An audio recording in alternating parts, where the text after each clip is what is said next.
Bonjour et bienvenue dans Cœur léger, le podcast dating dans lequel on allège nos cœurs. Aujourd'hui, on va vous raconter quelques anecdotes, soit drôles, soit, un peu catastrophiques, soit un peu honteuses, de nos diverses expériences personnelles. Bon, l'épisode est un petit peu particulier aujourd'hui parce que j'ai eu un problème d'enregistrement, donc il n'y a pas de vidéo pour moi. Donc il n'y a que les premières minutes de vidéo et après ça, ce sera du coup, une image fixe quand je parle. J'espère que ça ne sera pas trop gênant. Désolée pour ce petit couac et bonne écoute. J'en ai une là qui m'est revenue tout à l'heure, OK, vas-y, mais lance-toi. c'est giga drôle. C'était quand j'habitais à Paris et en fait, j'étais sur Tinder et j'avais matché avec, une personne, c'était une meuf et en fait, la meuf, elle voulait que ça, tu vois?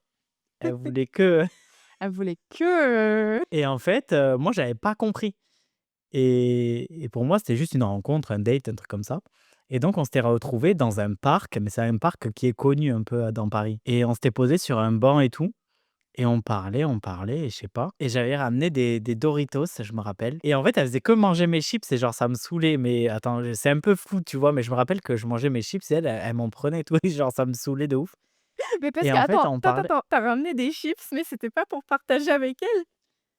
mais si, mais je sais plus, genre, je sais pas, elle était trop à l'aise dans le truc mais je sais pas, il y avait un truc qui me dérangeait, tu vois? Il y avait quelque chose qui me dérangeait et en fait, on parlait et c'est pas, à chaque fois, il disait: «Ouais, mes colocs, ils sont pas là», j'étais là: «OK». Eh, Après, elle me disait, «Ouais, j'habite, juste à côté et tout». J'étais là: «D'accord» et c'est après que j'ai compris qu'elle voulait trop qu'on se retrouve que elle et moi, tu vois?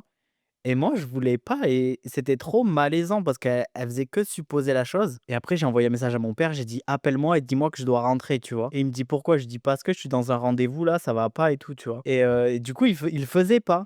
Donc je l'ai appelé, je dis: «Ouais, ça va et tout», je sais pas quoi. Après je dis: «Ouais, bah, en fait, je vais passer».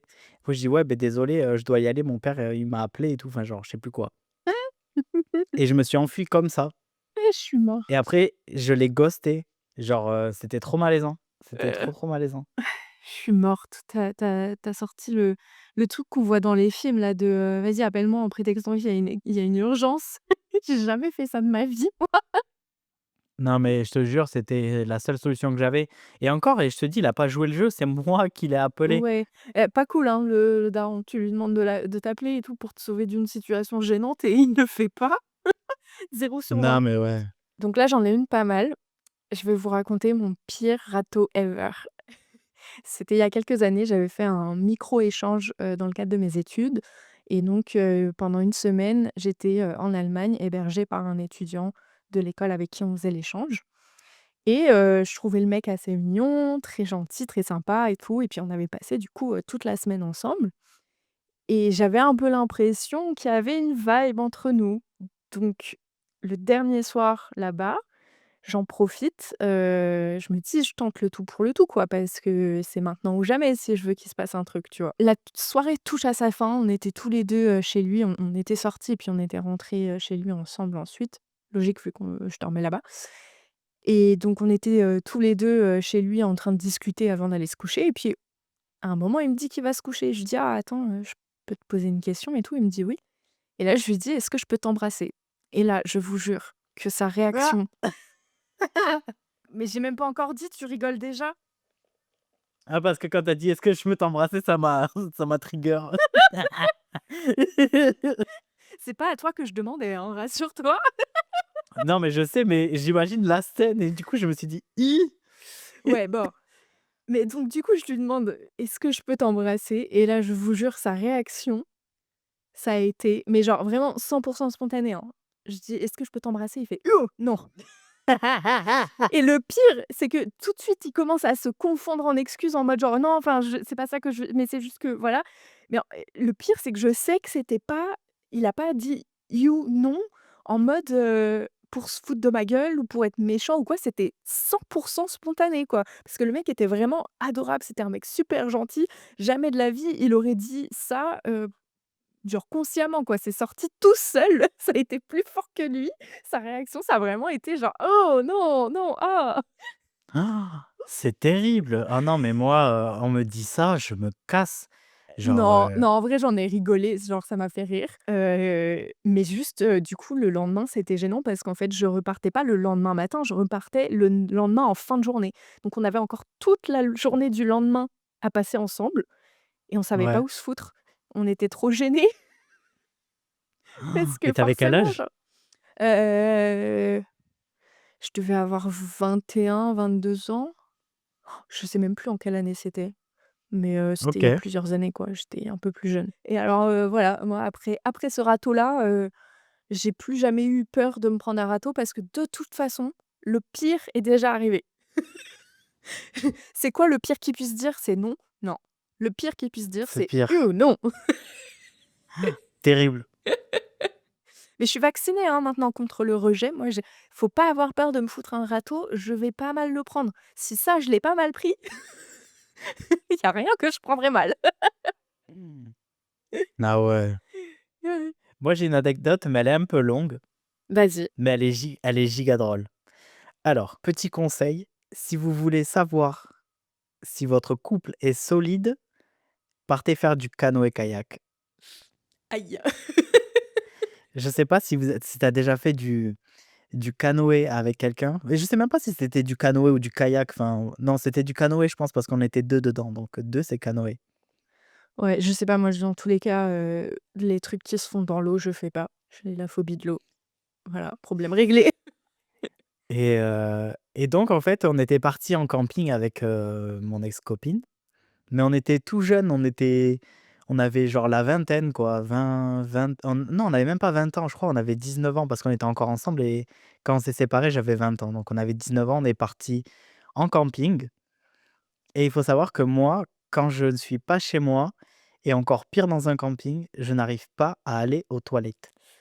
Aïe! Parce qu'on voit mes pieds, parce que les cabines sont collées, parce que voilà, je peux pas et en Tu fait, m'étonnes. mon cerveau a fait un blocage quelques jours avant de partir au camping. Donc il s'est dit: «Ah, tu vas pas réussir à aller aux toilettes pendant que tu seras au camping, ben commence à ne pas aller aux toilettes à partir de maintenant». Donc il y a ça à prendre en compte. On arrive là-bas, ça fait déjà quelques jours que j'ai pas réussi à aller aux toilettes. J'arrive là-bas, impossible d'aller aux toilettes, rien du tout et je me dis: «Putain, en maillot de bain, mon ventre, il va être rond et tout, je vais être mal à l'aise, tout ça». Et donc bref, voilà, on va à la plage, on passe 2 jours. Le troisième jour, on doit aller au canoë et donc je me dis: «Il faut que j'aille vraiment aux toilettes, sinon je vais me faire une c'est quoi? Une inclusion intestinale?» enfin genre, occlusion intestinale, je sais pas et donc je me dis: «Vas-y, je vais à la pharmacie, je vais prendre un médicament», tu vois? Et j'avais vu la pub, ouais, Dulcolax, nin nin nin nin nin. C'est pas une pub, on n'est pas sponsorisé et genre, je demande ça, la meuf, elle me dit: «Vous savez comment ça marche?»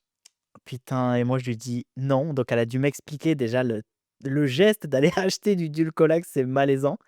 Bref, elle m'explique, elle me dit: «Vous en prenez un le soir et le lendemain matin, vous serez libéré». Et donc je dis: «OK».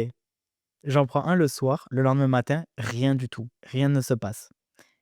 Et après j'ai dit et après elle m'avait dit: «Ouais, vous pouvez en prendre un 2 si jamais, c'est toujours pas bon et tout». J'en prends un deuxième le matin même où on devait partir au canoë. Je sens le truc arriver. Trop mal. Donc je prends ça et puis on part, on a genre, 25 minutes de route, un truc comme ça et c'était elle qui conduisait, je crois. Oui, parce que je crois que c'était sa voiture, enfin bref. Elle conduisait et là je dis: «Oh, faut trop que j'aille aux toilettes, mamaï» et genre impossible, de s'arrêter. Il y avait pas de toilettes et tout. Après j'étais là: «Non mais je vais me retenir et tout». Sauf que après on arrive au canoë. Je me dis: «On va faire le canoë, ça dure 1 heure et demie, c'est bon, après on rentre tranquille». On arrive, la meuf elle nous dit: «Il y a 40 minutes d'attente». Parce qu'on a loupé le créneau. Bref, on attend 40 minutes et genre là, je suis là: «Putain, je peux pas et tout» et elle me dit: «On va dans un bar, je prends un truc à boire et tu vas aux toilettes». Elle prend son truc à boire, je vais aux toilettes, impossible, genre vraiment blocage de ouf, mais ça avait trop mal au ventre. Après, on fait le canoë et là, il y a 15 minutes de route pour aller jusqu'au début de la descente de la rivière.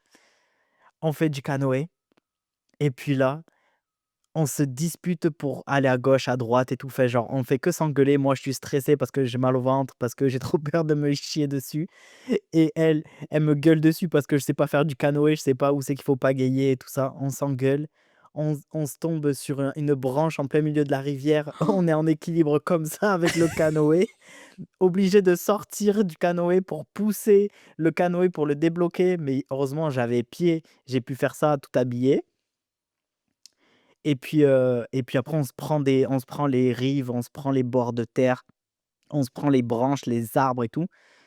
Et puis, je sais pas combien de temps on a passé sur cette rivière, mais quand on est arrivé, la meuf, elle nous dit: «Vous étiez où?» Tous les autres sont arrivés il y a plus de 35 minutes.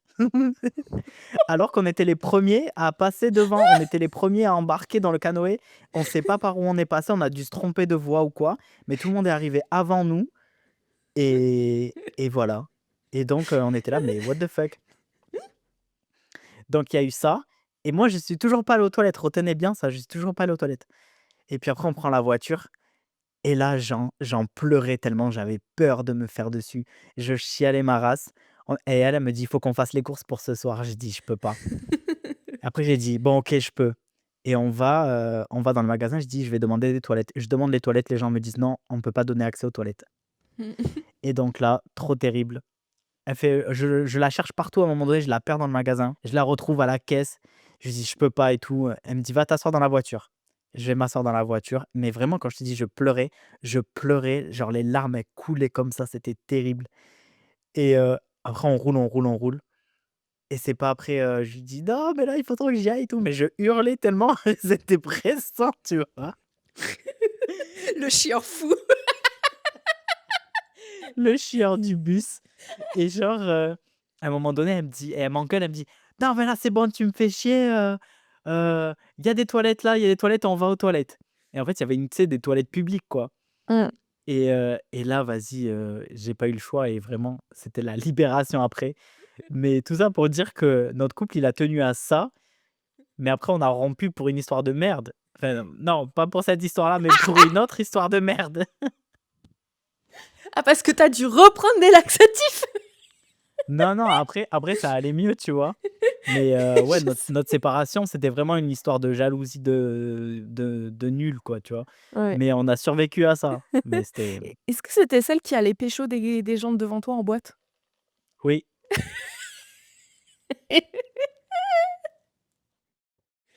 Ah non, mais franchement. OK, pour continuer dans la lancée, excréments. Alors moi, c'est pas une histoire de caca, c'est une histoire de pipi. Là, je suis en train de réaliser que je vais raconter cette histoire sur le podcast et le poster sur internet alors que j'avais juré que ça ne sortirait pas de chez lui, cette histoire. Tout le monde va être au Tu pas courant, mais c'est obligé, pas grave. tu pas Ah obligé. si, si, si, parce que c'est drôle. En gros, l'année dernière, je voyais donc un mec, on était un peu en situationship et on s'était prévu un petit week-end tous les 2, vraiment, juste 2 jours, chez lui, mais juste, voilà, pas d'impératif, particulier. On s'était libéré le week-end pour pouvoir passer 2 jours entiers ensemble et tout. Et puis 2 jours avant, je commence à sentir une petite douleur quand je vais aux toilettes. Et je pense que toute personne ayant une vulve a déjà connu cette, petite douleur où ça brûle un petit peu quand tu fais pipi. Et donc je sens que j'ai une cystite qui commence et j'ai tendance à faire souvent des cystites. Donc je me dis: «Bon, bah, je vais juste faire attention à pas manger trop sucré, à boire beaucoup d'eau et cetera et ça va passer». Le lendemain, c'est toujours pas passé. Ça commence à s'empirer un petit peu niveau douleur, mais je me dis encore: «C'est bon, ça va passer». Le surlendemain, on est samedi, je suis censée aller, du coup chez le mec pour le week-end et là, la douleur, elle commence à s'intensifier un petit peu, quoi et je me dis: «Ah là, je crois que c'est pas juste en buvant de l'eau que ça va passer, il faudrait que je voie un médecin».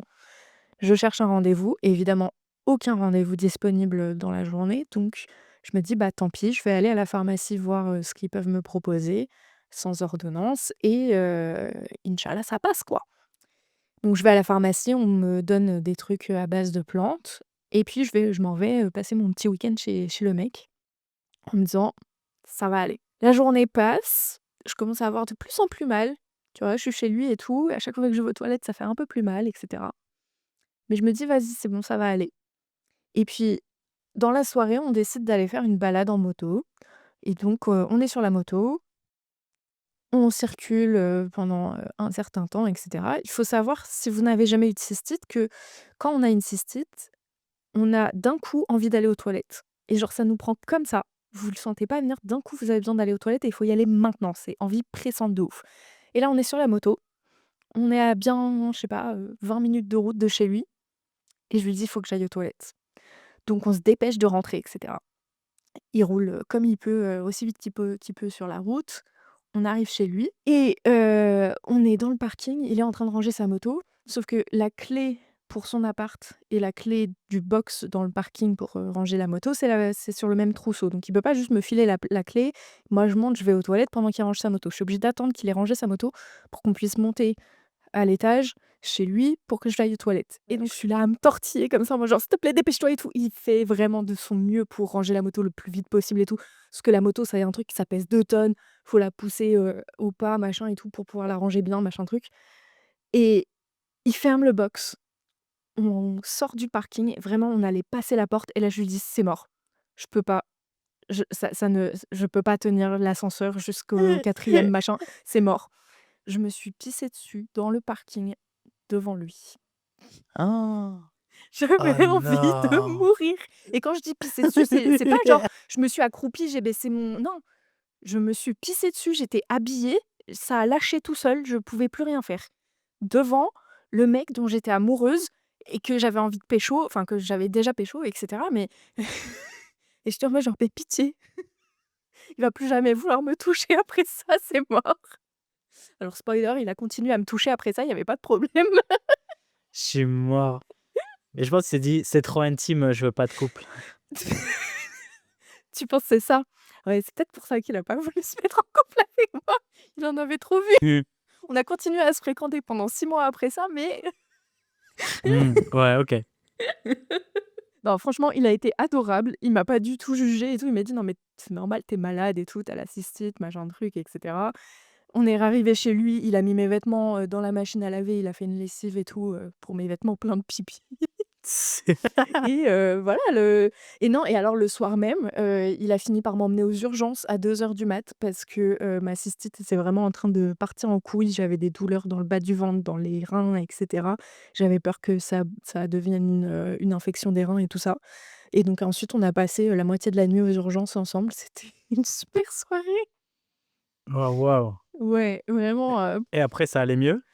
ouais, alors j'ai dû attendre le lendemain parce que le soir même, aux urgences, ils m'ont donné une ordonnance pour, un antibio, mais ils m'ont pas donné l'antibio. Alors que frère, je suis là à me tordre de douleur devant toi, pourquoi tu me le donnes pas tout de suite l'antibio? Le lendemain matin, du coup, il est allé pour moi à la pharmacie chercher l'antibio et la pharmacienne lui a dit, «Ce serait bien qu'elle attende le soir pour prendre l'antibio, ça fera plus d'effet». Du coup, j'ai attendu le soir, mais du coup, toute la journée, j'avais encore mal et cetera et bref. Au final, tout va bien, j'ai pas eu, de problème plus que ça et cetera et après ça, je suis allée voir ma médecin, je lui ai demandé une ordonnance pour, des stocks d'antibio chez moi pour plus jamais avoir à vivre ça parce que vraiment c'était horrible et voilà. OK. Bah, terrible. Ouais et crois-le ou non, mais c'est pas la seule fois où je me suis pissée dessus devant un mec. Ah putain, mais dis donc, tu une pisseuse toi. Mais oui, j'ai vraiment une vessie mais minuscule et j'ai vraiment genre, je pense que j'ai pas le périnée très musclé et du coup, bah, ça m'est arrivé plusieurs fois, adulte, de me pisser dessus. En fait, je dis: «Je me suis déjà pissée dessus devant un autre mec», mais pour le coup, je me suis pas pissée dessus. J'ai réussi à m'arrêter et dire: «OK, non, là, il faut que je fasse pipi», à me déshabiller, mais en fait, on rentrait de soirée, on avait été dehors, jusqu'à 6 heures du mat et après on avait eu 1 heure et demie de trajet pour rentrer. Et on était sur le trajet à pied entre la gare et chez lui pour rentrer chez lui. Il y avait, je sais pas, genre 40 minutes de marche pour rentrer chez lui. Enfin, il habitait à la campagne, genre et enfin à la campagne. C'est dans les Yvelines, mais vas-y, les Yvelines, c'est la campagne. Bref, il était 7 heures du mat un dimanche matin. On était dans une rue déserte. Je lui ai dit: «Non, mais là, je peux plus» et du coup, je me suis déshabillée, j'ai pissé sur le trottoir devant mon mec. Voilà. Bah, après moi ça me choque pas parce que, toutes les fêtes de village où on pissait dehors avec les copains et les copines, Ah ouais? la base quoi. Moi, j'ai pas cette expérience-là. Non mais c'est courant dans le sud, on va dire. En province, tu veux dire? Mais, tous les gens qui font les férias, les trucs comme ça, ils pissent dans la Ouais. rue et tout, hein. Moi, je connais pas du tout cet univers-là. Et puis moi, je suis pas une fêtarde, en fait. Genre, je pense que c'est la seule fois de ma vie où je suis restée dehors toute une nuit comme ça, sans pouvoir aller aux toilettes. Du coup, j'étais au bout de ma vie, on était là dimanche matin 7 heures. Je me suis dit: «À tout moment, il y a une voiture qui passe et qui voit mes grosses fesses comme ça au milieu de la rue». C'est probable qu'il y ait une caméra de surveillance aussi. Ah non, je pense pas, vu la rue, parce que genre, t'avais la route, le trottoir et à côté, c'était un champ, tu vois? Je pense pas qu'il y avait de Ah caméras oui, de surveillance à cet endroit-là. OK. Puis bon, au pire, il y a quelqu'un qui s'est bien marré en me voyant pisser au milieu du trottoir. Du coup, anecdote, je sortais avec une meuf, plus âgée que moi. J'avais, 22, elle en avait 28. C'était ma directrice de centre de loisirs dans lequel j'ai travaillé et en fait, on est sortis ensemble et un soir, bon, on était chez elle, on couche ensemble et tout et puis après on parle et je sais pas de quoi on parle et puis d'un coup, elle me met genre et faut savoir qu'avant, vraiment, ça me posait beaucoup de problèmes qu'on me met genre et tout et j'ai commencé à péter un câble et genre je lui dis: «Mais tu es sérieuse et tout?» Enfin genre je sais plus en tout cas, je lui dis: «Écoute, je vais rentrer parce que pour moi c'est pas possible» et en fait, elle a commencé à pas vouloir me laisser partir et donc je lui dis: «Non mais tu me laisses partir». Elle me bloquait le passage, elle me bloquait le Mmh. passage et genre limite on allait se battre en fait, tu vois? Ouais. Et elle faisait que me pousser, elle me disait: «Non, tu pars pas et tout, tu restes là et tout» et moi j'étais là: «Beh non» et je commençais un peu à flipper ma race quoi et à un moment donné, je sais pas, j'ai réussi à faire une feinte. Et j'ai réussi à sortir de son appart et elle m'a pas suivi parce qu'elle était en sous-vêtements à moitié à poil. J'ai dévalé les escaliers, j'ai couru, couru, couru, couru jusqu'à ma voiture, mais terrible. Ouais, gros Voilà. trauma. Ouais, mais le pire, c'est que elle a fait ça et je suis resté. Ah ça, il m'a fait ça, mais je suis restée, j'en ai, hein. Ouais, mais ça, c'est pour une prochaine vidéo. Bon, moi, je vais revenir sur un truc un peu plus léger et encore un sujet, très classe, très mature. C'est la première fois que j'ai pété devant mon ex situationship, le même que celui devant qui je me suis pissée dessus, hein, mais ça, c'était plus tôt. C'était vraiment la première fois qu'on couchait ensemble et je passais la nuit chez lui et en fait, j'avais passé déjà toute l'après-midi chez lui et comme c'était la première fois que, bah, voilà, on passait du temps ensemble dans l'optique de s enfin, ouais, moi, ça y est, je savais qu'il me plaisait et que j'avais envie qu'on se pécho et tout et j'étais venue chez lui en sachant pas trop si lui était dans le même état d'esprit ou pas, si je lui plaisais ou pas et cetera. Mais du coup, j'étais un peu stressée et je voulais, bah, faire bonne impression. Je voulais être, heu, une fille, tu vois, un peu, gracieuse devant lui donc je n'ai pas pété de toute l'après-midi. Il faut savoir que je pète beaucoup moi. J'ai un système digestif très actif Et après, et c'est moi le voilà. puant. Oui, c'est toi qui as des mouches chez toi, hein? Bien vu. Mais donc voilà, donc en fait, même inconsciemment, je me suis empêchée de péter et du coup, j'avais des gaz, j'avais mal au ventre. Toute l'après-midi et toute la soirée, j'avais un peu mal au ventre à cause de ça et tout. Et puis, vient le moment où on va se coucher, on est dans le lit et on est en train de faussement se dire des trucs un peu sexy et tout, de faire genre on est en train de se draguer alors qu'en soi on est déjà à poil dans le lit ensemble quoi, genre voilà. Et à un moment, il vient se mettre contre mon oreille et me susurrer un truc à l'oreille, en mode super sexy, mais un truc qui était pas sérieux, quoi. Il me dit un truc drôle et du coup, là, j'éclate de rire et au moment où j'éclate de rire, je lâche, mais une caisse, mais sonore! C'était une caisse claire. Vraiment, vous voyez sur la batterie, c'était la grosse caisse, là. Je suis mort de Et rire. vraiment, je me suis dit: «Oh putain, j'espère que mon rire a camouflé le truc» et là, lui, il éclate de rire en m'entendant péter, il se fout de ma gueule et j'étais en train de j'avais envie de mourir. Je lui ai dit: «Mais putain, j'ai réussi à tenir toute l'après-midi sans péter devant toi et au dernier moment, tu es là, tu me fais rire et résultat, voilà». C'est Mais bon, giga drôle. Après, il a dit quoi? il a dit qu'il s'en foutait, voilà.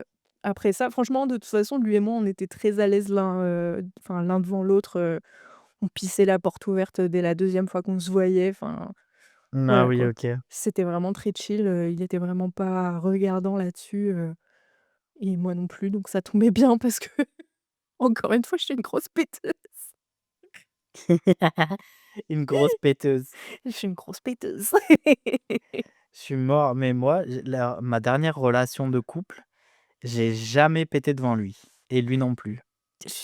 Je sais pas comment c'est possible. Mais tu sais que justement là, mon ex, heu Je pense que j'ai dû l'entendre péter une seule fois et il a fait exprès, pour me faire plaisir, de péter devant moi. Mais parce que je lui disais: «Mais c'est pas juste, moi je pète H24 et tout, je me tape la honte et toi tu pètes jamais, genre comment c'est possible que tu pètes jamais?» Et du coup, il a fait exprès de faire un paix bruyant devant moi pour me rassurer. Mais sinon, je Je suis l'avais jamais mort. entendu péter, j'étais en mode: «Mais c'est pas possible!» J'essaie de trouver des anecdotes qui ne peuvent pas rentrer dans «il a fait ça, elle a fait ça», mais je suis resté. Mmh. Attends. Tu peux pas me raconter l'histoire du mec possédé, s'il te plaît? En plus, c'est le thème là, c'est bientôt Oui, Halloween et tout. ouais, Parce OK. que alors attends, juste pour le contexte, il y a la dernière fois qu'on a filmé un épisode, à un moment, il me dit: «Ouais, tu sais l'histoire du mec possédé?» Et je lui ai dit: «Mais quel mec possédé?» Et il était en mode: «Mais si, je te l'ai raconté». Et je lui dis: «Non, non, tu me l'as pas raconté et me la raconte pas maintenant, je veux qu'on garde ça pour un épisode anecdote. Comme ça, tu vas la raconter bien en long et en large. Donc c'est le moment, je vais enfin savoir c'est quoi cette histoire de mec possédé». Alors, ça s'est passé, j'étais au lycée, en seconde. Donc j'avais, bon moi je suis né en fin d'année, donc je suis rentré en seconde, j'avais 14 ans et donc après c'était arrivé après, j'en avais, 15 et le gars en avait 17 je crois, quelque chose comme ça, il avait 17 ans. Mais il était pas dans ta classe du coup? Si, il était dans ma classe, mais c'était un bac pro après, voilà, je sais pas comment expliquer. Ils Mais avaient c'était redoublé? normal d'avoir des ouais, il avait redoublé plusieurs fois et donc Ouais, il s'était retrouvé dans cette classe-là OK. et bon bref, donc on sort ensemble et tout. Au départ, moi, je lui explique que de base, j'aime les filles parce que c'était après mon coming out lesbienne parce que comme, je l'ai dit dans un précédent épisode, je suis trans et à l'époque, j'étais perçue comme une femme et enfin comme une adolescente, quoi et donc après ma troisième, j'ai fait une grosse dépression suite à mon coming out à ma meilleure amie qui m'a dit: «Écoute, c'est pas normal, va te faire soigner», quelque chose comme ça. Bref et je suis rentré au lycée avec, cette libération où j'allais mieux en me disant: «Beh, c'est bon, j'accepte, j'aime les filles et tout ça». Mais ce gars-là, il me plaisait, je sais pas, on se draguait, tout ça et je lui avais dit: «Écoute, moi, j'ai quand même une préférence pour les filles et tout ça». Donc il m'avait dit: «OK, pas de problème et tout». Au départ, c'était comme ça, pas de problème parce que je lui plaisais et qu'on allait se pécho, quoi. Donc pour lui, ça lui posait pas de problème et en fait, à un moment donné, moi, je me rendais compte que j'aimais vraiment les filles et que lui, ben, c'était juste, comme ça, quoi, plus comme un ami. Donc je l'ai quitté et je lui ai dit: «Écoute, non, vraiment, je suis lesbienne, je pense que, voilà, les gars, c'est pas pour moi, tout ça».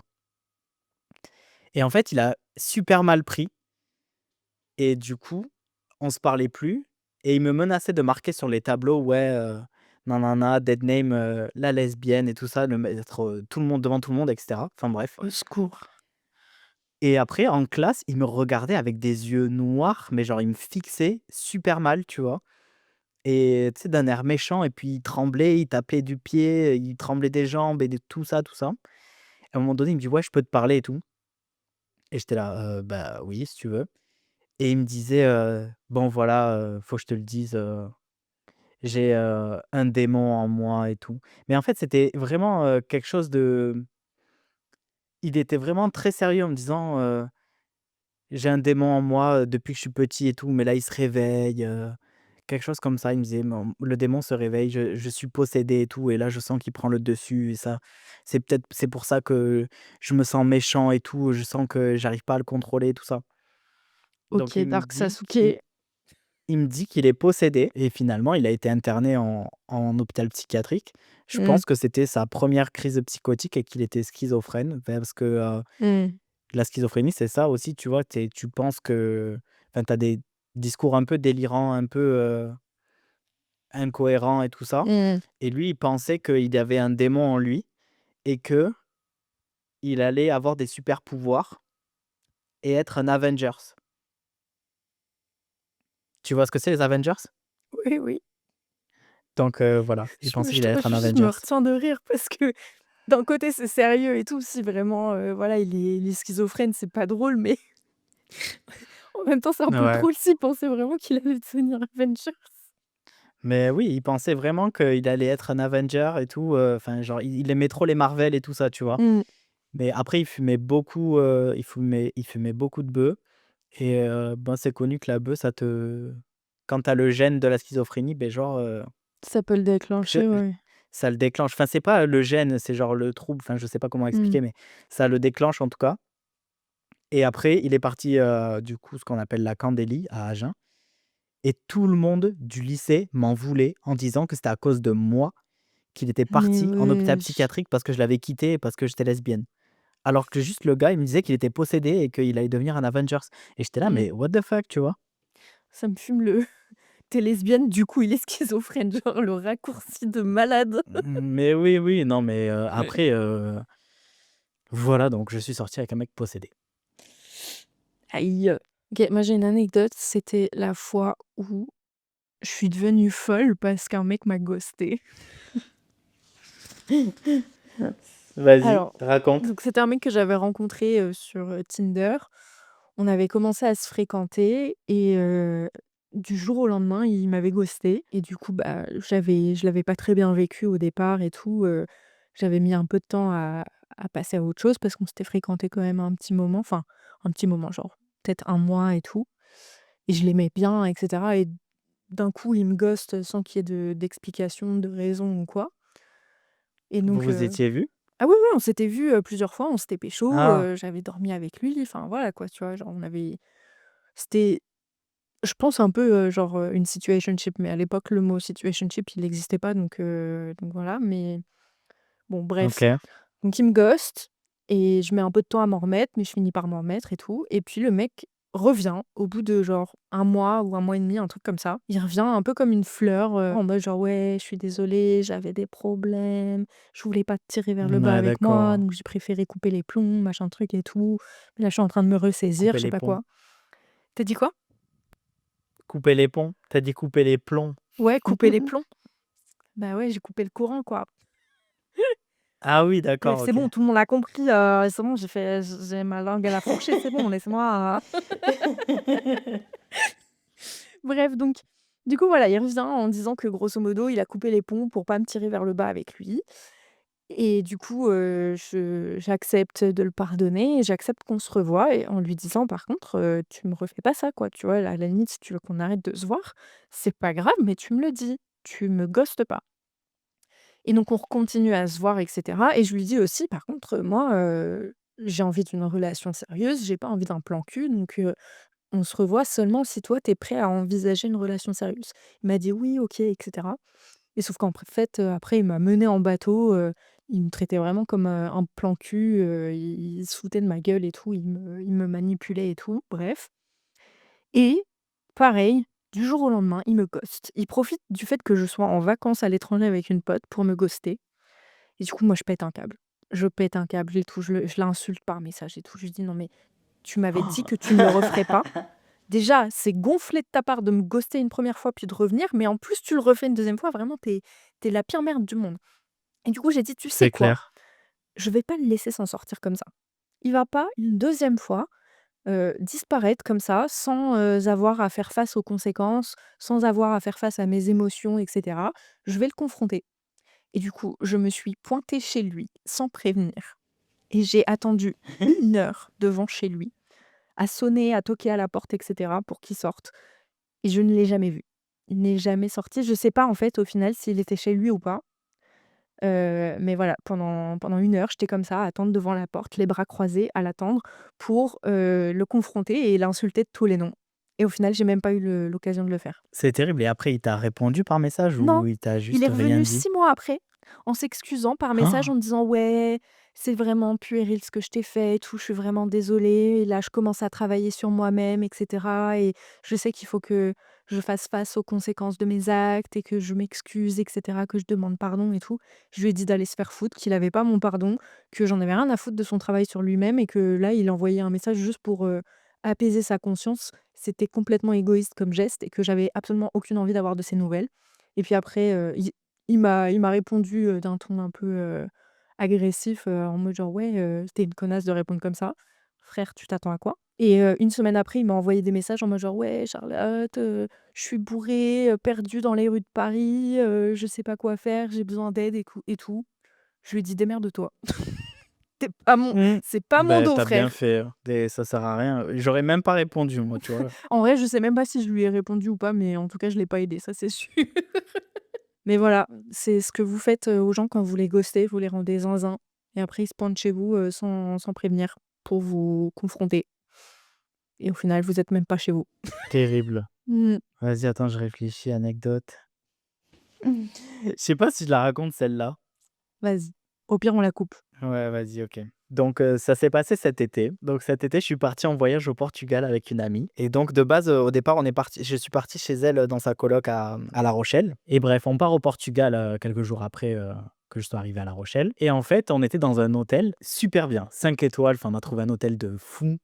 Avec, all inclusive, on avait le petit déj et le dîner le soir, la piscine, la salle de sport, la piscine intérieure aussi. Bref, la chambre trop belle et tout, bref. Et à un moment donné, mais genre c'était, je crois que c'était le dernier jour avant qu'on parte le lendemain. Genre elle se sentait pas très bien, donc elle est restée dans la chambre et moi j'ai passé la journée à la piscine sur le transat et j'ai passé la journée à répondre à tous les messages de Grindr jusqu'à trouver un gars et à chaque fois, il me disait: «Ouais, vas-y, on se voit, vas-y, on se voit». J'étais là: «Non, mais je cherche quelqu'un dans l'hôtel pour aller dans sa chambre parce que je partage ma chambre avec ma pote et je peux pas», tu vois? Et du coup, Tu avais j'ai envie de passé la pécho à ce journée point-là, là? là, c'était j'avais envie à 1000, tu vois? Et le truc, c'est que je cherchais et vraiment j'ai ratissé toute l'application, j'ai changé tous les filtres et j'ai tout changé et tout pour trouver quelqu'un dans l'hôtel. Je trouvais pas. Et après, je parle avec un gars, on a une bonne connexion et tout pendant qu'on parle, et cetera. Et et après, genre, on discute et puis je dis: «Non, mais vraiment, je peux pas, il faut quelqu'un dans l'hôtel et tout, parce que je partage ma chambre», tout ça. Et on cherche des Airbnb, on cherche des trucs comme ça, mais j'étais là: «Mais je vais pas payer un Airbnb». Après je dis: «Mais vas-y, on va dans un sauna, on va dans un truc comme ça». Il me dit: «J'ai jamais fait ça». Je dis: «Mais moi non plus, j'ai jamais fait ça». Et après je dis: «Mais t'as pas une voiture?» ou je Mais sais pas, enfin bon juste, bref. pourquoi tu cherchais forcément quelqu'un qui était dans le même hôtel que toi? Ça pouvait pas être juste quelqu'un qui était chez lui ou qui avait un Airbnb ou quoi? Ben en fait, j'étais dans un pays que je connais pas, avec une langue que je Ouais, connaissais pas et je parlais juste en anglais et imagine, je vais chez quelqu'un, en fait, c'est un psychopathe, tu vois? ouais, Enfin, ouais, genre, je sais j'avoue. pas, tu vois? Je me disais: «Dans l'hôtel, c'est plus safe quand même, s'il se passe quelque chose», tu vois? Enfin, voilà. Et bref, donc il y a ce gars-là et en fait, le soir, on va manger, on part du repas et en fait, il faut prendre l'ascenseur pour remonter dans la chambre et c'est pas on croise quelqu'un dans l'ascenseur Quand tu dis «on», et c'était ta pote et toi, du coup? oui, c'est ça, ma pote et moi. Mmh. On croise, quelqu'un dans l'ascenseur qui descend pendant que nous, on monte. Et en fait, je sais pas, il avait une sorte de sacoche et on s'est dit: «Ah vas-y, c'est, le spectacle de ce soir», parce que chaque soir, il y avait un peu une petite animation, de la musique, un DJ, des trucs comme ça. On monte et tout dans la chambre. Je continue de parler avec l'autre gars qui devait me tenir au courant parce qu'il y avait un repas de famille, tout ça. Et après, du coup, il me dit: «Ouais, pas avant 22:30, 23:00». J'étais là: «OK». Et après, je reçois un message sur Grindr.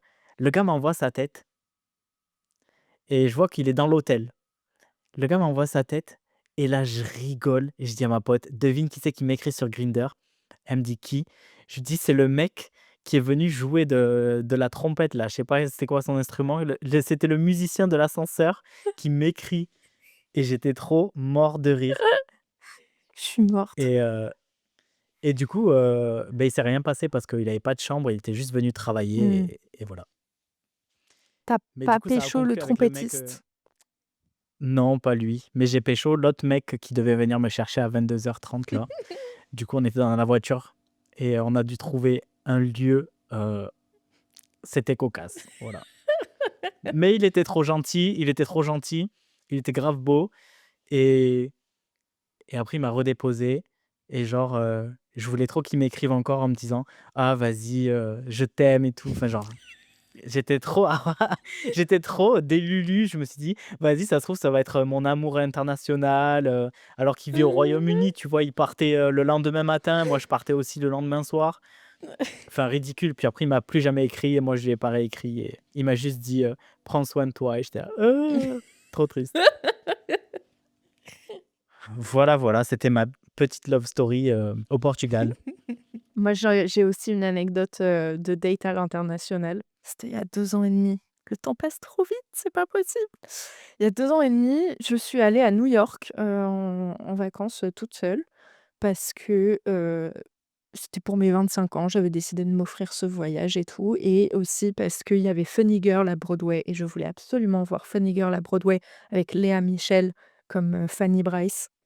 Voilà, les Glick, vous savez, c'était un full circle moment. C'était le meilleur voyage de ma vie, je me suis éclatée là-bas et ça faisait tout juste 1 an que j'avais décidé d'arrêter de date. Je m'étais dit: «Pendant 1 an, je date plus du tout. Je me concentre sur moi-même, sur mes amis et cetera. J'apprends à apprécier ma propre compagnie et je revois un peu, mes standards, tout ça».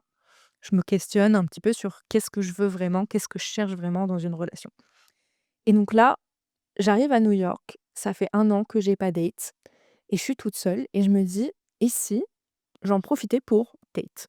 Je me dis: «C'est une bonne façon de remettre le pied dans le bain et tout, assez doucement».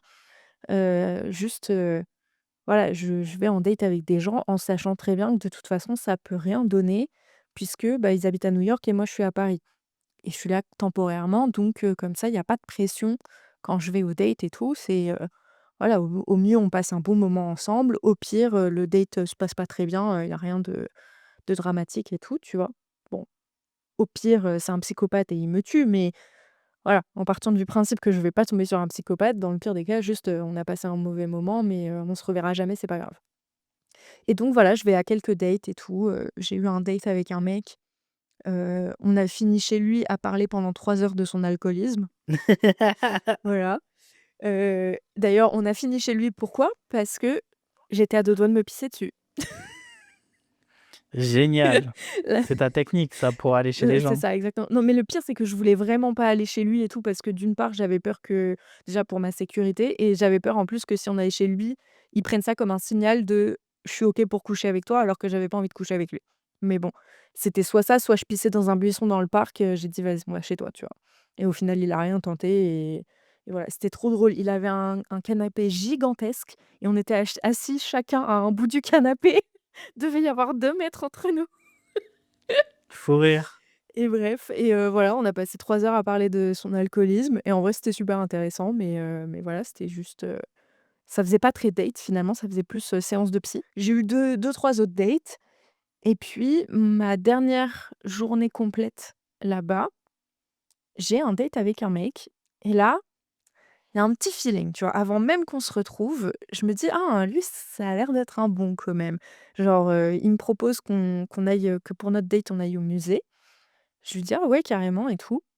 Il s'occupe de lui-même réserver les billets et tout pour le musée, ce qui est un peu, vraiment le bare minimum en vrai, mais moi j'ai jamais eu de mec qui s'occupait de réserver le date pour moi et tout. Donc là, il réserve les billets en ligne et tout pour le lendemain et quand je lui demande combien je lui dois, il me dit: «Ah non, non, c'est hors de question que tu payes et tout, je t'offre la place, il y a rien de» enfin voilà. Donc j'étais en mode genre: «Waouh, OK, princess treatment et tout». Il organise, il paye, moi j'ai rien à faire, j'ai juste à me pointer, toute mignonne, toute jolie, c'est cool, tu vois? Et puis voilà, on s'entendait bien, il y avait un bon feeling, on rigolait bien et tout. Le lendemain, du coup, on se retrouve, au musée et très, très vite, le feeling, il passe bien. On est dans le musée, on se marre et cetera, on était au musée d'histoire naturelle à regarder, du coup, les animaux empaillés et tout ça et vraiment, mais genre, on se pète des énormes barres dans le musée, quoi. On a vraiment le même humour, les mêmes rêves, on rebondit l'un sur l'autre et tout. C'est vraiment trop drôle, on passe un super moment. Puis on finit le musée, on décide d'aller, se prendre un petit snack et de se poser au parc, à Central Park en l'occurrence en plus, donc très, très new-yorkais, très cliché. Et on se pose sur un banc et puis on discute, on discute, on discute. On a plein de choses à se dire, on rigole bien et tout. On commence à aborder des sujets un peu plus, sérieux, un peu plus perso et tout. On finit par s'embrasser. Le feeling est là de ouf, tu vois? Genre vraiment, avec aucun de mes autres dates, j'avais embrassé personne d'autre, voilà, tu vois? Mais là, le feeling, il était là de fou, quoi. Et en fait, on a vraiment passé toute l'après-midi et toute la soirée ensemble.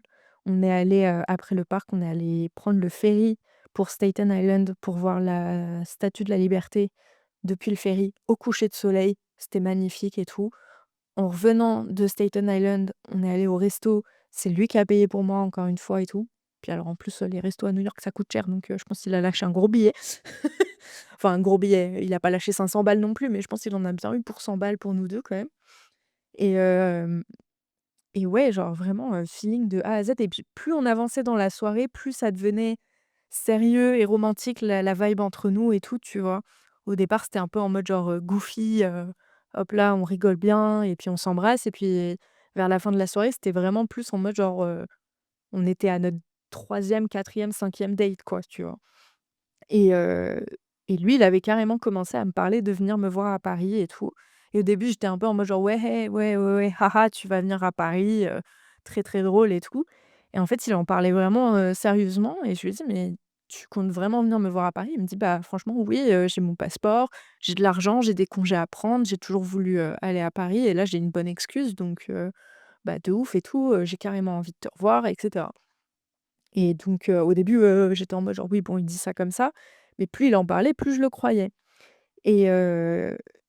Et du coup, on décide de se prévoir un 2e date le lendemain matin. Donc le lendemain, c'était mon dernier jour. Je prenais l'avion, en fin de journée pour rentrer à Paris et donc du coup, on décide de se voir pour, se faire un petit déj, brunch, avant que je reparte. Et donc je rentre chez moi le soir après notre date, trop heureuse, j'ai passé un moment magique avec lui, le feeling, il était là de ouf et tout.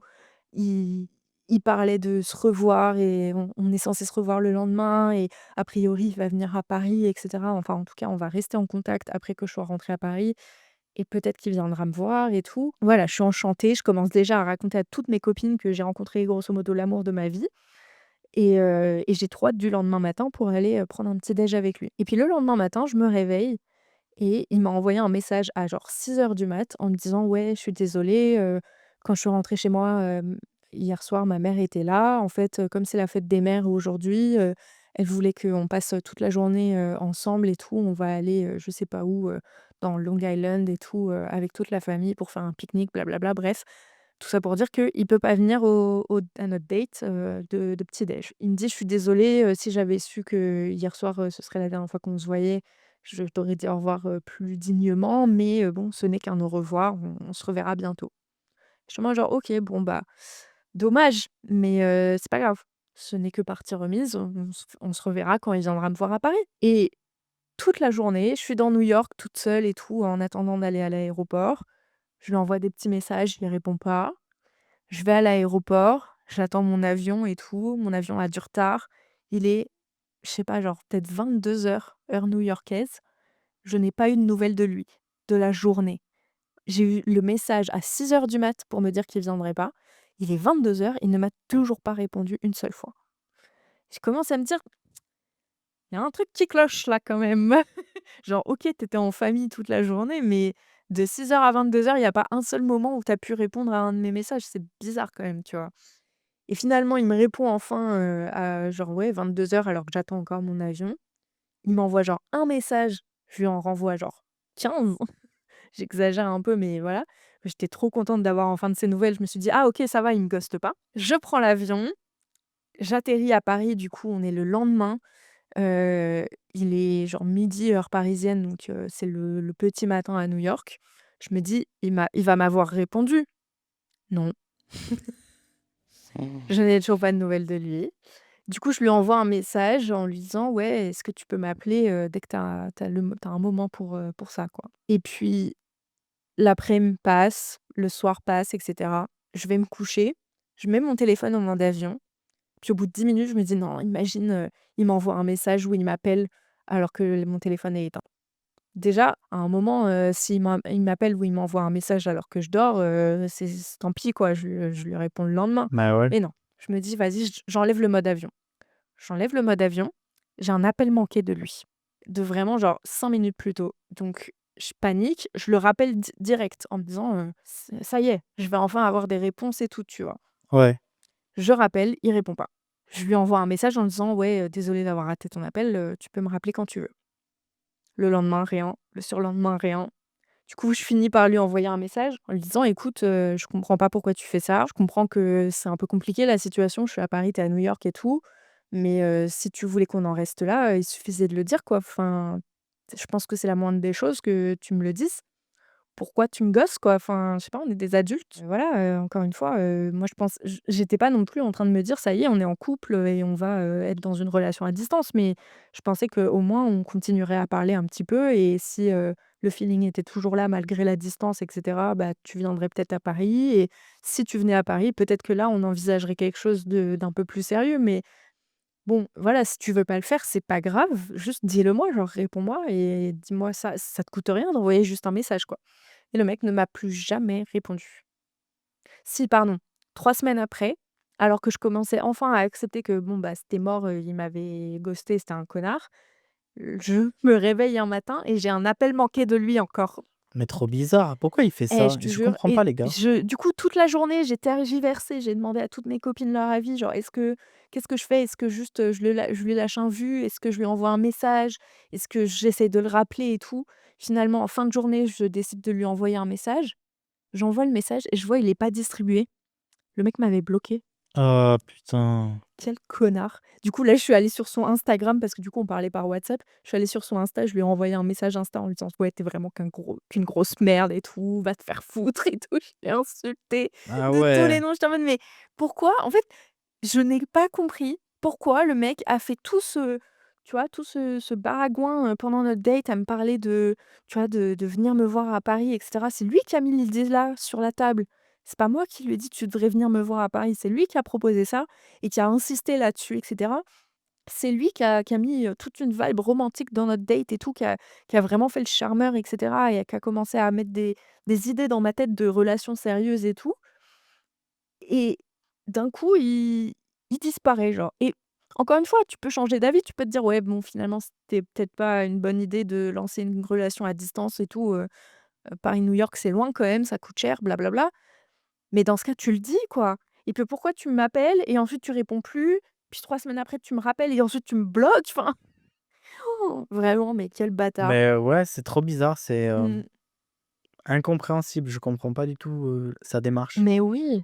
Parce que même si ça peut s'apparenter, tu vois, à du love bombing, Mmh. mais généralement le love bombing, c'est quand tu attends quelque chose derrière, tu C'est vois? ça aussi, c'est Mais ça genre que là, j'allais s'il dire, y avait c'est rien que derrière, ce que je comprends pas, c'est qu'il a même pas essayé de me ramener chez lui, tu vois? C'est même pas pour, qu'on couche ensemble qu'il a fait tout ça. On n'a pas couché ensemble et il a pas essayé de me ramener chez lui, il a pas essayé tu vois? C'est pas moi qui ai dit: «Non, j'ai pas envie qu'on couche ensemble le premier soir», c'est genre ça n'était pas, un sujet, quoi. Donc je comprends pas, tu as fait tout ça juste pour pouvoir, m'embrasser? On a 15 ans? J'ai pas compris. Vraiment, puis encore une fois, il a lâché, je sais pas, genre 150 balles ce jour-là pour moi, pour au bah final oui, c'est ça, il a tout payé en plus, rien du tout et n'importe pour quoi. derrière me ghoster, j'ai pas compris. Ridicule. Mmh. Les hommes. Alors, dernière anecdote pour moi. Alors ça s'est passé il y a 3 jours. C'était samedi. Je rentrais de chez ma mère, donc j'ai dû prendre, le train pour rentrer à Toulouse et j'arrive et je vais à ma place et là, je tombe à côté d'un gars trop beau, vraiment pépite et genre, j'ai le guédard. Je savais qu'il était gay et genre, en fait, j'arrive et je dis: «Bonjour» et on se regarde et il me sourit et du coup, je lui souris et trop gênant, tu vois? En mode: «Ah, trop shy», tu vois? Trop timide et tout et après, j'étais là: «Oh, mais qu'est-ce qui s'est passé?» Donc je mets mon sac en haut et tout et je m'assois, j'enlève ma veste, tout ça, je m'installe et lui, il était un peu, couvert avec sa veste, tout ça. Il était sur son siège, bref et puis il flânait, à regarder la fenêtre, quoi et en plus, le truc au départ, je me suis dit: «Oh merde, il a son téléphone de charger à la prise. Moi, je vais pas pouvoir charger mon téléphone alors que j'ai plus de batterie». Bref et je commence à faire mon crochet, tout ça et j'écris à Charlotte, je lui dis: «Ah, je suis à côté d'un BG et tout, à tout moment, je lui demande son Insta, son numéro, je sais pas quoi, souhaite-moi bonne chance, dis-moi merde», quoi. Au final, vu, la confiance en moi que j'ai rien fait du tout et en fait, à un moment donné, j'aurais pu entamer la conversation, mais je l'ai pas fait parce que son téléphone a sonné et c'était la sonnerie du Comme Poudrier de Totally Spice Ah ouais. et ma sonnerie de message, c'est pareil, c'est la même chose et donc j'aurais trop dû lui dire: «Ah, j'ai la même sonnerie», quelque chose comme ça aurait engagé la discussion, je sais pas, tu vois? Je ne l'ai pas fait. Et puis donc je regarde quand ça sonne, je souris et je repars à mon occupation, il repart sur son téléphone et à la fin, C'était la fin là, je me suis dit: «C'est maintenant ou jamais» et au final, ça a été jamais. J'ai pris mes affaires et au moment où je suis parti, genre juste il m'a regardé, il m'a souri, je l'ai regardé, j'ai souri. J'ai posé mon sac au siège derrière et je me suis dit: «Vas-y, je vais lui dire ça» et puis j'ai pris mon sac et je suis parti. C'était la love story la plus courte de toute ma vie et du coup, je le reverrai jamais. Il descendait pas à Toulouse et je sais pas où est-ce qu'il allait. En tout cas, il arrivait de Bordeaux et il partait vers Marseille donc Tu aurais tellement dû lui demander son Insta, son num. je sais, je regrette encore là. Je t'en veux, hein, Putain. je t'en veux. Moi aussi, il était trop beau. Franchement, il était trop beau. Non et puis en plus, vous avez eu plusieurs eye contact, des petits sourires et tout machin, c'était tellement l'occasion parfaite. Mais en vrai, je comprends, c'est dur de d'aborder quelqu'un, un inconnu comme ça et c'est très, très difficile. Mais ouais. Maintenant, je vais reprendre le train. Allez, c'est parti. Tous les jours dans le train, Bordeaux-Marseille, Marseille-Bordeaux, tu fais tout le trajet tous les jours. Ouais, je te jure. Je vais poster un TikTok à tout moment, ça va pop-up «Aidez-moi dans à dans sa retrouver le For beau You gosse page. du train!» Ouais, place 91, voiture 5, s'il vous plaît, direction Marseille. Eh, je vais grave le mettre sur TikTok, hein. Ah ouais, vas-y. Donc j'en appelle à la communauté TikTok, s'il vous plaît, retrouvez-moi ce gars, j'étais assis à côté de lui. Donc je répète, voiture 5, place 91, moi j'étais 92, il était côté fenêtre et voilà. Si tu te reconnais, envoie un message. Envoie un message. Bon voilà, c'était nos anecdotes, diverses et variées, ou en tout cas, c'était une partie parce qu'on en a encore pas mal, en réserve, je pense. Mais ça viendra sous une autre forme. Ouais. Donc restez connectés, abonnez-vous, laissez vos commentaires, partagez Pensez à nous laisser une note sur votre, plateforme d'écoute si l'épisode vous a plu. et en attendant, on vous dit à bientôt, dans Cœur léger. Salut! Salut.